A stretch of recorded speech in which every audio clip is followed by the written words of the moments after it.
नहीं, बहुत अच्छा चुनाव हो रहा है और बहुत परिवर्तन है। जब आप गांव के अंदर जाइएगा तो मालूम होगा कि रुझान जो है परिवर्तन की तरफ है। लोग चाहते हैं कि दफा 20 साल के बाद परिवर्तन हो, एक नौजवान जो काम करने वाला उसके हाथों में सत्ता जाए। और जो सबसे बड़ा सवाल मुझे जो चारों तरफ घुमा वो लगता है कि बेरोजगारी, नौकरी, पलायन, ये सबसे बड़ा मुद्दा है। और इसीलिए नौजवान खासतौर से तेजस्वी के साथ जुड़ रहे हैं और जो उन्होंने ऐलान किया है कि हर परिवार को कम से कम एक सरकारी नौकरी मिलेगी, उसकी वजह से नौजवानों में बहुत उत्साह है। साथ ही ये थकी हुई सरकार डबल इंजन की, दोनों सरकार थक चुकी, जो पटना में चल रही है नीतीश जी की सरकार डबल इंजन की, वो भी थक चुकी। समझो कि उनको तो धकिया करके बीजेपी हटाना चाहती है। और दिल्ली में भी 11 साल से थक चुके मोदी साहब, वही भाषण, वही कुछ नया नहीं, कुछ मुल्क में नया नहीं, जो वादा एक भी पूरा नहीं। तो लोग थक चुके हैं इनके वादों से, इनके इरादों से।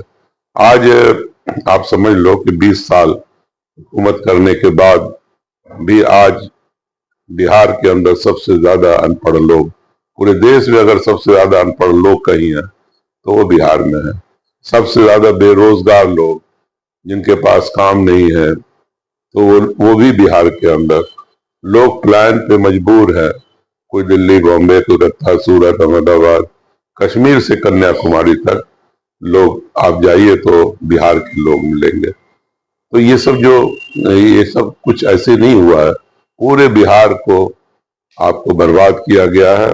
आप मैंने पहले ही कहा कि सबसे ज्यादा अनपढ़ लोग यहाँ बसते हैं। तो ऐसे ही नहीं कि सिर्फ प्राइमरी एजुकेशन बल्कि हायर एजुकेशन का भी हाल बहुत ही बुरा है। तो स्वास्थ्य का केंद्र देख लो कि आज लोग मजबूर हैं दिल्ली, बॉम्बे, कलकत्ता, मद्रास, हैदराबाद, बेंगलोर की तरफ जाने पे, या लखनऊ जाते हैं और वो सुविधा बिहार के अंदर नहीं है। और जो सुपर स्पेशलिटी उसमें तो कुछ भी नहीं है। तो लोग थक चुके, थकी हुई सरकार है, उसको बदलना चाहते हैं।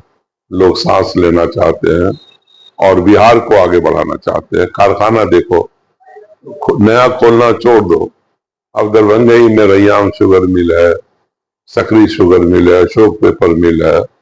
20 साल में ये कुछ नहीं कर पाए। कहते हैं बिहार बहुत आगे बढ़ गया, तो क्राइम में आगे बढ़ा। दिन दहाड़े लोग गोली मार रहा है, रेप हो रहा है, डकैती हो रही है, चोरी हो रही है।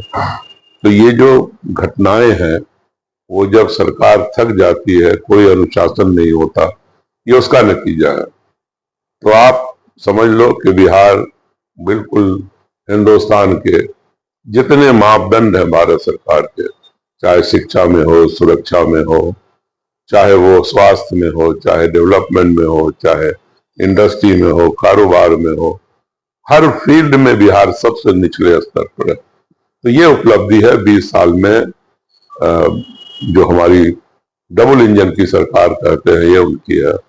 जो कुछ आज मोदी जी को करना होता है सब कुछ गुजरात ले जाते हैं, तो ये बिहार की तरफ कोई निगाह नहीं है इन लोगों की। तो आइए, मैं तो यही आपके जरिए अपील करूंगा कि एक नई सरकार के निर्माण में सहयोगी बनिए और एक युवा सोच जो प्रदेश को बढ़ाने वाला है, प्रदेश को आगे ले जाने वाला है,